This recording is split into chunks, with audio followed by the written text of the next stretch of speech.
All right, Mr. Jackson, whenever you're ready. Thank you, Your Honor. Dr. Wolfe, thank you for joining us again this morning. I'd like to draw your attention to a picture.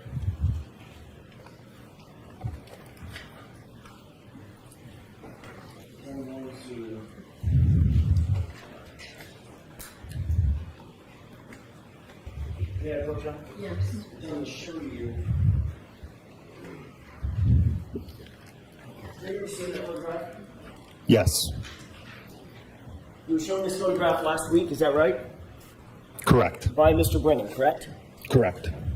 Do you recognize the photo as the same photo that you were shown last week? Yes. Under questioning by Mr. Brennan? Yes. And what does that appear to be a photo of, just generally? It appears to be a photo from the test dummy from the 29-mile-per-hour impact test.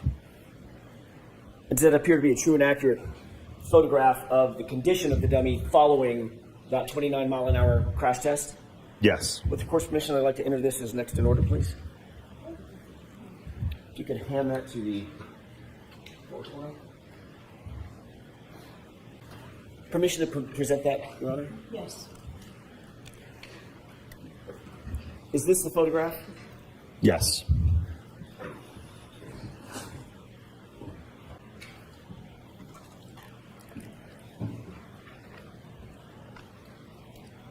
Dr. Wolfe, first of all, what caused the damage? Well, let's start with the most basics. Which arm is this, left or right? This is the left arm. What position was, you called this dummy Rescue Randy, is that right? Correct, What yes. position generally was Rescue Randy in upon impact during this test? He was oriented such that the right side of his body and his right arm would be contacted by the vehicle. What caused the defects in the and the damage to the sweatshirt as we see it here? That was due to the interaction from the Rescue Randy sliding on the pavement surface to his position of final rest. Is that sometimes called road rash? Yes.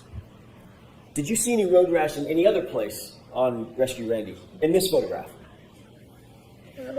Doesn't appear so in this photograph, no. Can we highlight the face? What about there? Sorry, I thought you were talking specific to the clothing. Yes, as I mentioned on Friday, there were signs of road rash to the body of the dummy itself, on the face and on the torso and arms. Can we zoom in on the sleeve a little bit? Do you see the staining on the sleeve as well as the defects, the holes and the tears? Yes. What is that staining from? Again, just from that sliding contact with the pavement, so it's just likely debris and kind of a film from the pavement surface being deposited onto the material. With regard to John O'Keefe's sweatshirt that you reviewed photographs of, did you see any other defects other than the right arm and the fact that it was cut off of him medically? No. Any other indication or any indication whatsoever of anything that you see consistent with road rash? No. Okay, let's go back to the full frame. The second image I'd like you to take a look at. If we can have the lights for just a second. Do you recognize this picture in that photograph? Yes. How do you recognize it? It is the backside of the test dummy from the 29-mile-per-hour full-on impact test. Which arm is featured in that photograph? That would be the right arm. Move that into evidence as next in order, Your Honor, with the court's permission. Okay. Go to 219. Permission to display. Yes. Does that appear to be the right arm of Rescue Randy as he's face down? Yes. Is that following the impact? Yes. Do you see any? Were you shown this photograph by Mr. Brennan on cross-examination? No, I was not. Can we highlight the right sleeve just a little bit, please?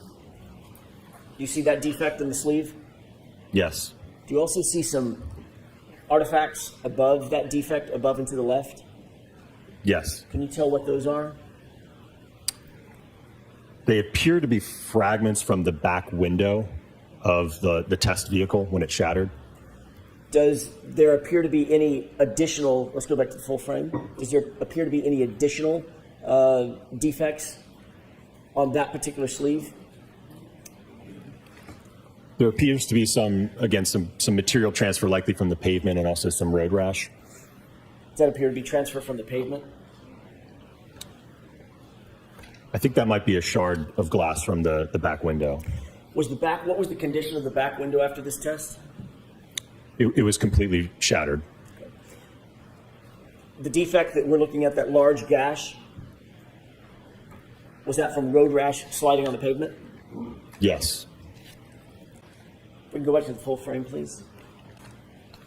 I'd like to show you an additional photograph. Do you recognize what's depicted in that photograph? Yes. What is it? It is the front side of the test dummy from the 29 mile per hour full-on impact test. Does that appear to be a true and accurate depiction of the condition of Rescue Randy in that sweatshirt after that 29 mile an hour impact? Yes. Move for the admission of that photograph, Your Honor, is next in order. Permission to display? Yes. Can you describe what we're looking at in this photograph? This is mainly showing the upper body of the test dummy from the 29 mile an hour impact test, showing the road rash to the front side of the body. Were you shown this photograph on cross-examination? No.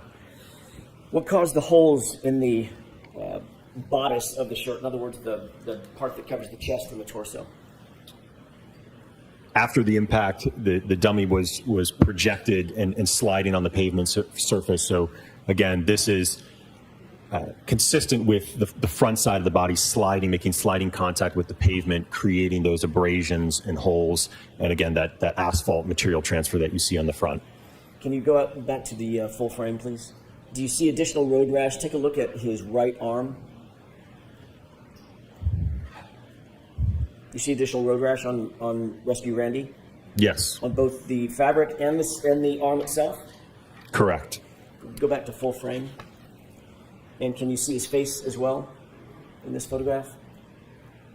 Yes. Are those the chin and nose defects that you saw? Yes. Are the defects in the shirt that you see here consistent with the condition of the shirt of John O'Keefe as you saw it in the photographs? It is inconsistent. May I approach, Your Honor? Yes. Another photo that I'd like to show you. Do you recognize what's depicted in that photograph? Yes. What is that? We can take this down. It is the rest position of the test dummy after the 29 mile per hour impact test. Were you shown this on Friday? No. Is that a true and accurate depiction of the condition of Rescue Randy just from a different angle after that 29 mile an hour impact? Yes. Move to the admission of that photograph. Okay. Exhibit 221. Permission to display that photograph, Your Honor? Yes. Is this an overview of the entire body of Rescue Randy after that impact? Yes. Take a look at his torso, the exposed portion of his torso. Do you see road rash on his exposed torso? Yes. Do you also see that the road rash that you earlier described on the bodice of the shirt, the front of the shirt? Yes. And what about, let's go back to the full frame. Is there also road rash on his jeans? Yes. We could go back to full frame. Have you ever heard a phrase, knocked out of your shoes? Yes. Where are the dummy's shoes? They're still on his feet. And this is at an impact of 29 miles per hour, correct? Watch the form of the question. Sure. Tell us one more time, what was the speed of this impact? This was a full-on 29 mile per hour impact. Yes. Take a look at that photograph and tell me if you recognize what's depicted in it. Yes. What is that? It is the back of the test Lexus after the 29 mile per hour impact test. Is that a true and accurate depiction of the condition of that Lexus following that 29-mile-an-hour impact? Yes, and I should be more specific. It's post the 29-mile-per-hour impact with the test dummy, not just the arm. Understood. Thank you. The collision that caused the damage to Rescue Randy that we've just been looking at. Correct, yes. Okay. Move for the ignition of that photograph, Your Honor. Okay. Is this the the photograph that we were just talking about? Yes. And this is the condition of the vehicle after that rearward impact with Rescue Randy, correct? Correct. Did the subject vehicle photographs that you looked at, were those consistent or inconsistent with this photograph? Those photographs were inconsistent compared to the test.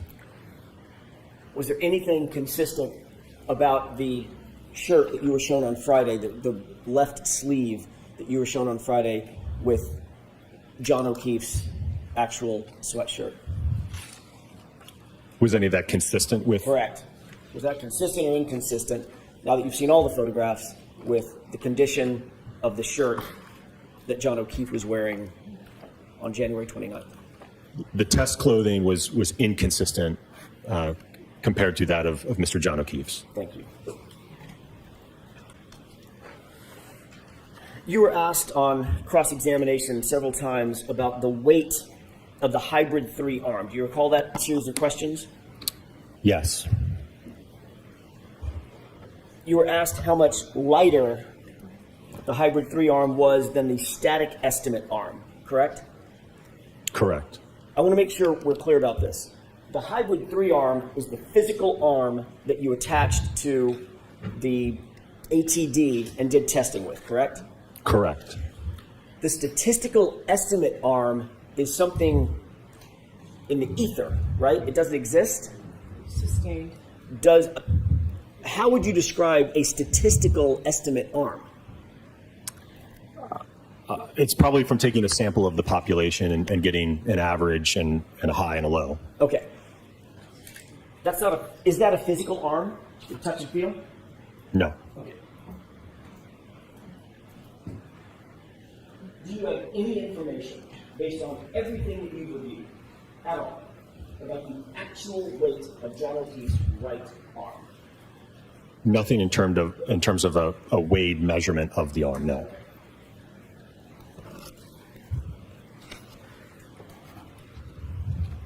What was the percentage that Mr. Brennan gave you in terms of how much lighter the Hybrid 3 arm was than the statistical estimate arm that he gave you?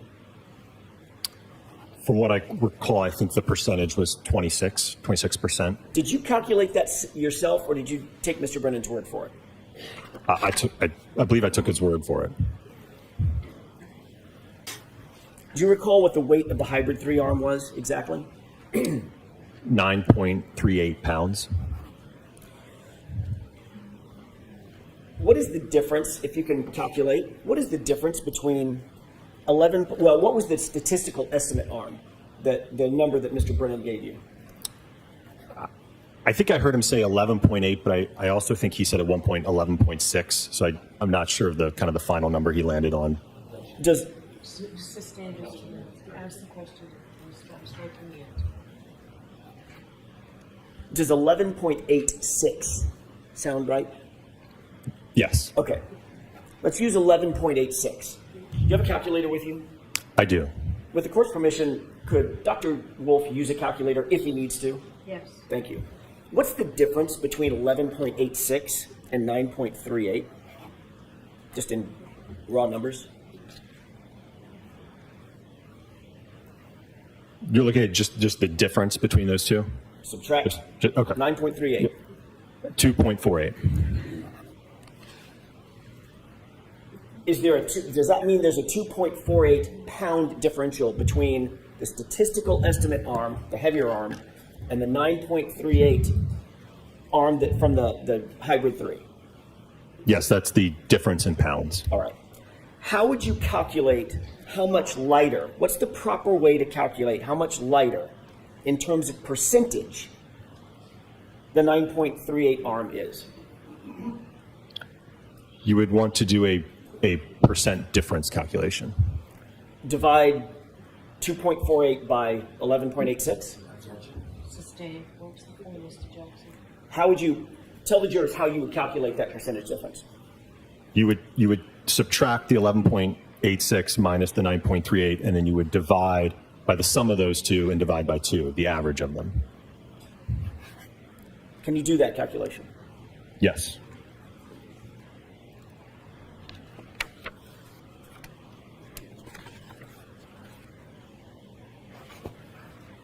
Okay. And what's the number? 23%. Not 26%? Sustained. Is 23% smaller or no, or larger than 26%? Sustained. Let's move on from that, Mr. Jackson. What is the number that you get if you were to divide 2.48 by 11.86? 0.21. In percentages? 21%. Thank you. Was the hybrid 3-arm 21% lighter by that calculation than the 11.86 estimate arm? Yes.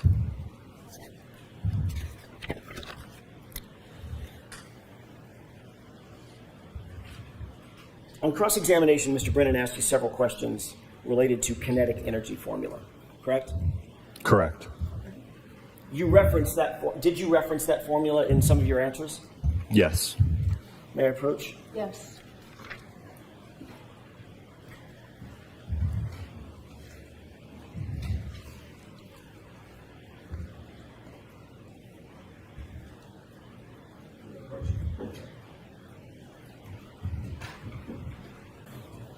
May I inquire? Yes. You're looking at something that's been identified, a document that's been identified as 3 X's, XXX. Do you recognize that? Oh, you're not looking at it. Not yet. You see it now. Yes. Do you recognize what that is? It is the formula for kinetic energy. With that, Your Honor, may we display the formula? We don't have to cut the lights. I think it'll be very obvious. Yes. Can we bring the lights back up and see if that's visible? Can you still see that, Dr. Wolfe? Yes. Your Honor, is that okay? Yes. Great. You said this is the formula for kinetic energy, correct? Correct. You were asked a series of questions about whether the weight differential in the hybrid 3-arm would make a significant or material difference in your testing as it pertains to the velocity of the vehicle that you were testing. Remember those questions? So watch the formula. Ask a different question. Just foundationally, were you asked about weight differential of the hybrid 3-arm? Yes. Were you also asked about whether it would make a material difference to the testing if you didn't adjust for the velocity? Sustained. What were you asked in terms of, what was the question that was posed to you about the weight of the hybrid 3-arm versus the velocity of the testing? That there would somehow be an influence on, I think, wanting to make a reduction to the velocity of the vehicle. Does that make mathematical sense to you? Sustained is to that point. Would that have a material difference? With the weight of the arm, 2.48 pounds, would that have a material difference in the testing that you were doing? No. Why is that? Well, to start, that's one of the reasons why we went above and beyond the 24 miles per hour to impart significantly more kinetic energy to the arm. So if you look at that equation, it's a quadratic equation because you're squaring the velocity. So if you double the velocity, you quadruple the amount of kinetic energy. So you get a significant increase in small changes in speed because of that speed differential. Did you do a test with just the hybrid arm contacting the tail light at 24 miles per hour? Yes. Did you also do a test with that hybrid 3-arm contacting the vehicle at 29 miles per hour? Yes. I'd like to talk about those two tests. Okay? Can you explain to the jurors what they're looking at? I want to start with going from left to right. What does the E sub K mean in that formula? So that stands for kinetic energy, which is the amount of energy that an object has when it's in motion and has a velocity to it. What is the 1/2 on the other side of the equal sign? Just a constant. And what does the M, as in Mary, stand for? So that would be the mass, in this case, the mass of the arm. And what's the V, as in Victor? That would be the velocity of the arm as it's accelerated. Why is there an exponent at the top of the V? Because you're squaring that. So you're basically multiplying the velocity times itself. So it would be velocity times velocity. Is this a formula that's traditionally used in accident reconstruction? Yes, it's very common. Is it sort of one of the foundational formulas? When did you learn this formula? Probably back in high school physics. I'm going to ask you, if you wouldn't mind, to walk the jurors through a calculation dealing with the 24-mile-an-hour test using the 11.86 pound statistical arm as an assumption of the weight of the arm. Okay. You understand? May I have a pen and paper to write? May I approach you, Your Honor? I have a pad here too, if whatever's easiest. Whatever's easiest.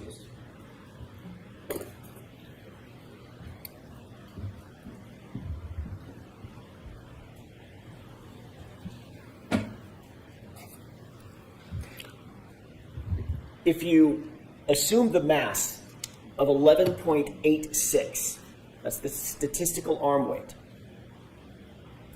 and you assume the V for velocity is 24 in miles per hour. I don't care about the units, doctor. Just assume 11.86 and 24. Can you calculate this quadratic equation? Yes. What do you get? I want to do it step by step. What's the result of squaring 24? So again, you're not concerned about the units. I do not want to talk about units. Just okay. If you mention the word joules, my head will explode. That's I didn't know if you wanted Newton meters, foot pounds. Okay. Stop it. So Immediately. just 24 squared Correct. is 576. Do you always, in this calculation, do you always use the exponent first? Do you always do the square first? Sustained. What's the first thing that you do in solving for this equation? You would want to square the velocity, but it's ultimately all going to be multiplied. But yes, you would square the velocity, multiply by itself. What's the next step after you get 576? Again, assuming we're not concerned about units, you would multiply by the 11.86. Can you do that for me and tell me the answer?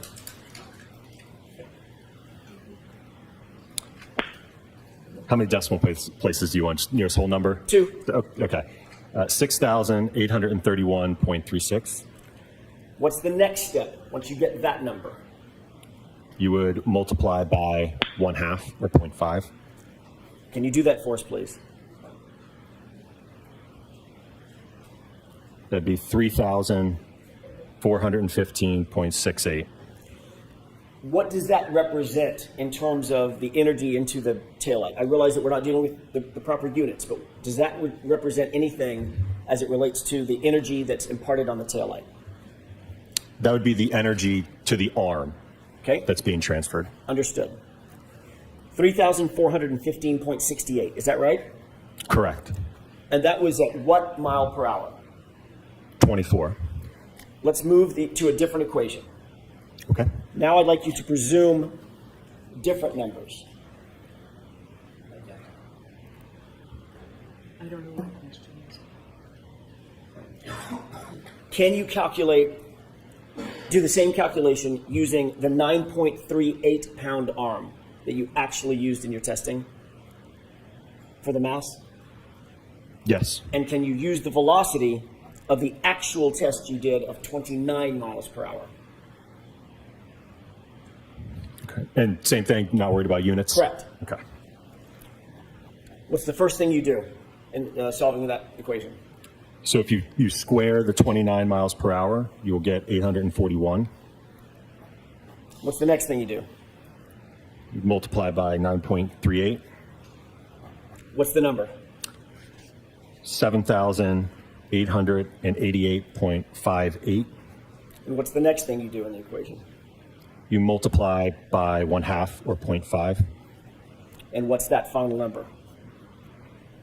3,944.29. That would be the number or the amount of energy imparted on the arm at 29. Is that right? 29 miles per hour? So ask it differently. Sure. What is that 3,944.29 number? What does that mean in terms of the kinetic energy? That would be the kinetic energy that the arm has if it were moving at 29 miles per hour and weighed 9.38 pounds. One final calculation. What is the percentage difference between 39, 44, 29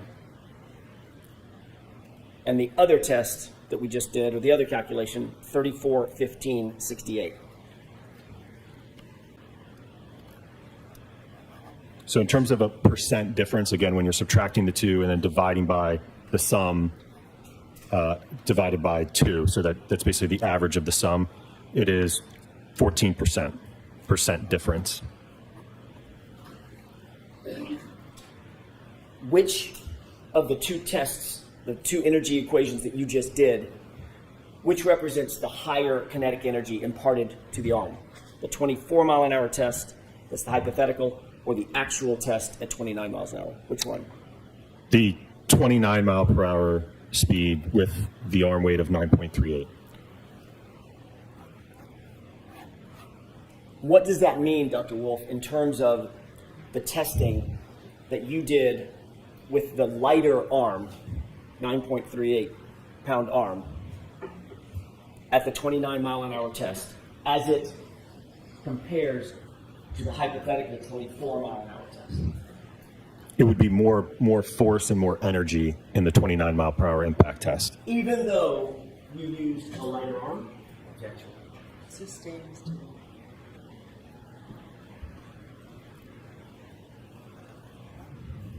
And what was your opinion and conclusion as it pertained to the subject taillight using the 29 mile an hour test? What was your opinion and conclusion as it pertains to the subject taillight? Was that consistent or inconsistent with the damage that you saw in the 29 mile an hour test? It was inconsistent.